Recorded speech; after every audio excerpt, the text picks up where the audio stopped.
Assalamualaikum warahmatullahi wabarakatuh. Selamat pagi. Tetap semangat belajar di rumah ya. Dan jangan lupa jaga kesehatan kalian masing-masing. Pelajaran IPS untuk hari ini kita akan mempelajari peta dan komponen peta. Setelah kemarin kita mempelajari tentang ruang dan interaksi antar ruang.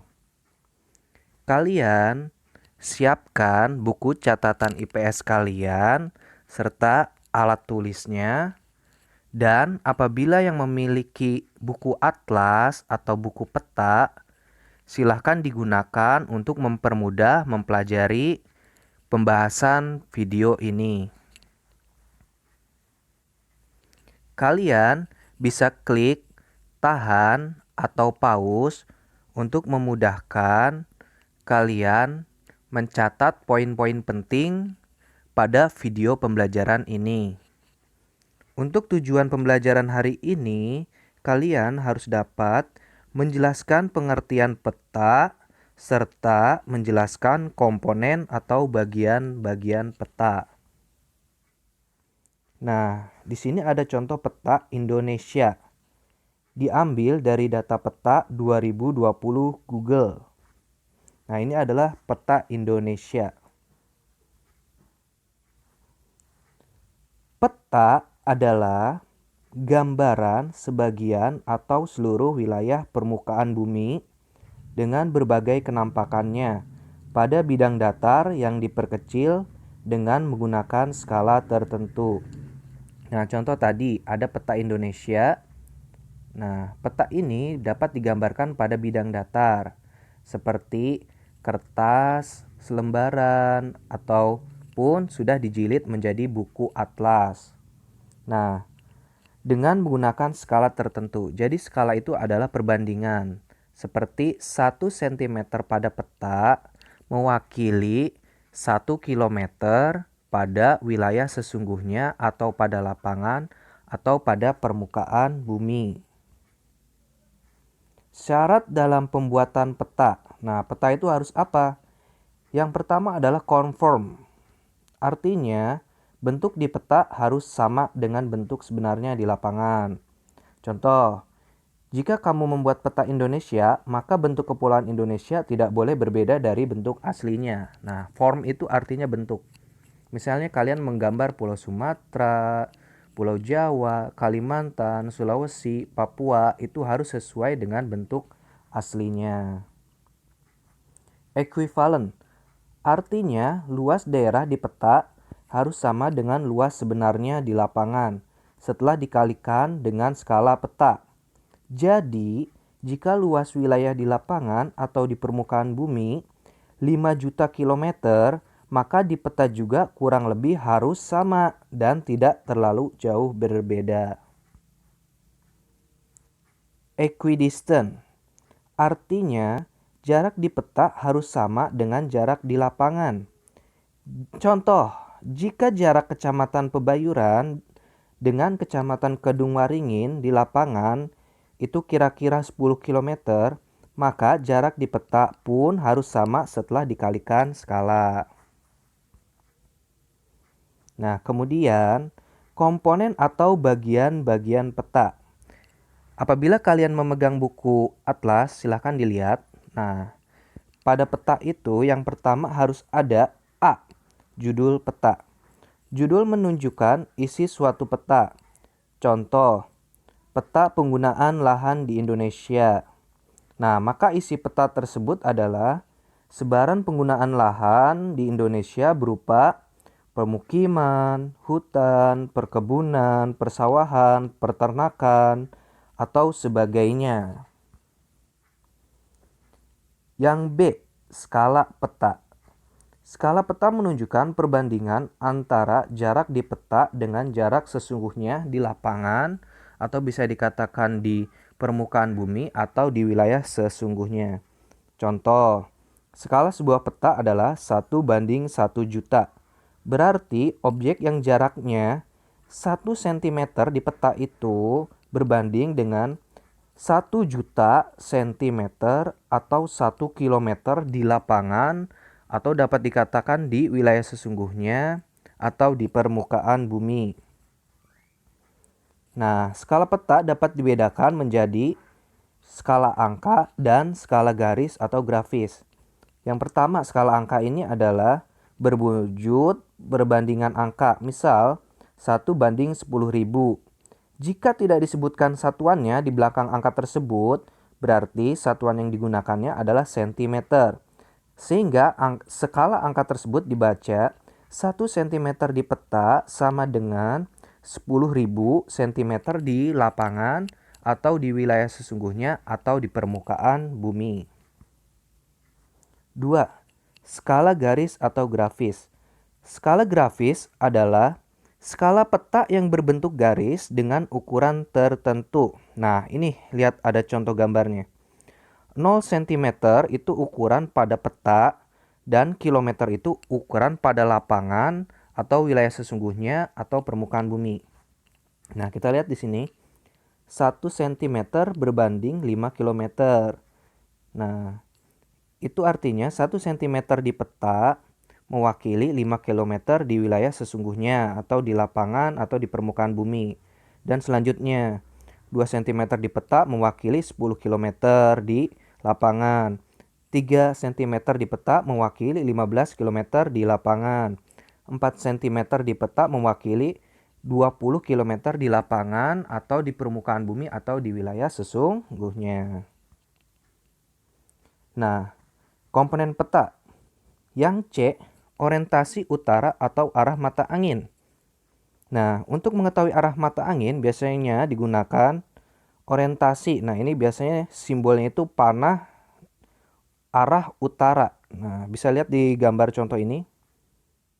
Nah, ini kebanyakan modelnya adalah utara, tapi ada pun yang berbentuk seperti bintang ini. Nah, bisa kalian lihat B itu adalah barat, BL itu adalah barat laut, U itu adalah utara, TL itu adalah timur laut, T itu timur, TG itu tenggara, S itu selatan, BD itu barat daya. Nah, bisa kita nyanyikan untuk mempermudah menghafalkannya. Sambil perhatikan arah mata angin yang berbentuk bintang ini ya. Oke, kita mulai. Barat, barat laut, utara, timur laut, timur, tenggara, selatan, barat, daya. Sekali lagi ya. Barat, barat laut, utara, timur laut, timur, tenggara, selatan, barat, daya. Nah, kemudian komponennya adalah D, simbol peta. Simbol peta adalah tanda khusus pada peta yang mewakili objek yang dipetakan. Tujuannya adalah untuk memudahkan pengguna peta dalam membaca dan memahami isi peta. Nah, berdasarkan bentuknya, simbol peta dapat dibedakan menjadi yang pertama, simbol titik. Nah, bisa kalian lihat di gambar ini. Ada ibu kota negara, kotak merah. Terus ada jangkar, itu pelabuhan. Ada pesawat, itu artinya apa? Bandar udara. Segitiga hitam itu gunung tidak aktif. Segitiga merah itu gunung berapi atau gunung aktif. 2. Simbol garis. Nah, seperti ini jadi berbentuk garis ya. Bisa kalian lihat gambarnya. Ada sungai, garis bercabang, ada jalan raya, jalan lain desa, batas negara, batas provinsi, batas daerah. Nah, ini berbentuk garis sesuai dengan objeknya. Yang ketiga, simbol warna. Nah, ini biasanya untuk menandakan kenampakan ya. Nah, itu ada aturannya. Contoh di sini kalian lihat gambar di kiri bawah itu ada kenampakan ketinggian daratan.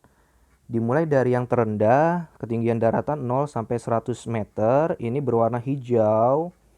Terus kemudian kuning hingga kecoklatan atau orange, itu ketinggian daratan 3000 sampai 3500 meter. Nah, sedangkan kalian lihat yang sebelah kanan bawah, ini kenampakannya ada kedalaman laut ya. Dari biru terang 0 sampai 200 meter hingga sampai biru tua itu kedalaman lautnya 5.000 sampai 6.000 meter. Nah, 0 meter ini dihitung dari permukaan air laut atau batas antara daratan dengan lautan. Yang keempat, simbol area. Nah, berupa ilustrasi dari objek yang ada di lapangan. Ini berbentuk nih ya. Danau bentuknya seperti ini, rawa seperti ini, sawah seperti ini, formasi batuan kapur. Nah, itu adalah contoh simbol area. Nah, kembali lagi ke komponen peta. Yang E, garis koordinat. Garis koordinat adalah garis khayal pada peta berupa koordinat peta dalam bentuk garis lintang dan garis bujur. Garis koordinat sangat penting pada peta karena akan menunjukkan lokasi pada peta dibanding lokasi lainnya di permukaan bumi, serta menggambarkan karakteristik suatu lokasi atau wilayah yang dipetakan. Sebagai contoh, suatu lokasi yang terletak pada lintang tropis akan memiliki karakteristik iklim tropis. Kemudian F, inset peta. Inset merupakan peta kecil yang ada pada suatu peta untuk menunjukkan lokasi daerah yang dipetakan, di antara lokasi lainnya yang lebih luas. Kita lihat, nah ini ada contoh inset peta ya. Inset petanya Pulau Kalimantan. Nah, kemudian garis koordinatnya ini kita lihat pada panah merah itu menunjuk pada 0 derajat. Artinya berada di tengah bumi atau dapat dikatakan garis ekuator atau juga garis khatulistiwa. Nah, dengan letaknya ini Indonesia diumpamakan sebagai untayan jamrut di khatulistiwa. Kenapa? Batu jamrut itu berwarna hijau. Nah, Indonesia ini bila kita lihat kepulauannya berwarna hijau. Ini berarti Indonesia memiliki banyak hutan tropis dan masih alami. Sehingga Indonesia juga dikatakan sebagai paru-paru dunia karena penghasil oksigen di dunia. Dan ini harus kita pertahankan demi anak cucu kita, kelestarian alam di negara kita ini. Yang G, komponen peta legenda. Legenda menunjukkan keterangan semua objek yang ada atau muncul pada muka peta. Nah, bisa kalian lihat di atlas kalian apabila kalian memiliki. Nah, ini seperti ada jalan, ada batas provinsi, ibu kota, kota, kecamatan, ada rawan longsor, ya. Nah, sampai yang terakhir ada bengkel. Yang H, sumber peta. Nah, sumber peta menunjukkan orang atau lembaga yang membuat peta. Kenapa harus ada sumber peta ini? Ini dibuat atau harus ada agar dapat dipertanggungjawabkan. Nah, ada sumbernya. Contoh kalian lihat gambar ini ada sumber. Nah, sumber peta dari mana, disusun oleh siapa. Contoh kalian kalau membuat tugas peta nanti disusun oleh misalnya kalian kelas 78 SMPN 1 Pebayuran. Oke, yang terakhir bisa kalian lihat di sini. Setelah video pembelajaran ini, silahkan kalian buat rangkuman atau mencatat poin-poin penting pada buku catatan IPS kalian. Nah, jadi bukan tugas berupa pertanyaan, kalian cukup mencatat saja apa itu peta dan komponen peta. Nah, atau bagian-bagian peta tersebut. Oke, demikianlah pembelajaran untuk hari ini. Tetap semangat belajar di rumah. Dan jangan lupa jaga kesehatan kalian masing-masing.